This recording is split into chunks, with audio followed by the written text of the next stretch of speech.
Hello everyone, good morning সকলকে।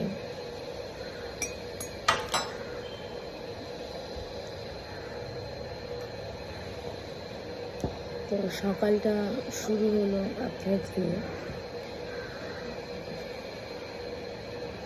আশা করি সকলে ভালো আছো। আলহামদুলিল্লাহ আমিও অনেক ভালো আছি। তারপর আমি সবজিগুলো কেটে নিলাম, আর সবজি কাটতে কাটতে দেখো কতটা টাকা চলে আসলো। আর এই সকাল সকাল টাকার মুখ দেখতে কার না ভালো লাগে বলো বন্ধুরা। তারপর একটু খিদে পেয়ে গেছে, আমি আমার খাবার নিয়ে বসে পড়েছি। তো এইভাবে মোটামুটি সারাদিন চলছিল। তারপর লাঞ্চের ভিডিও করতে সত্যি বলতে মনে নেই। তারপর একটু বেরিয়েছিলাম এখানে অ্যাকোয়ারিয়াম নিতে, দেন ফুচকা খেলাম। এই দাদাটার ফুচকা খুবই সুন্দর, দারুণ। তারপর গেছিলাম একটু বোনের বাড়ি, বোন এত কিছু খাওয়ার আয়োজন করেছিল, বেশ এনজয় করলাম। আজকের ব্লগটা এটুকু, বাই।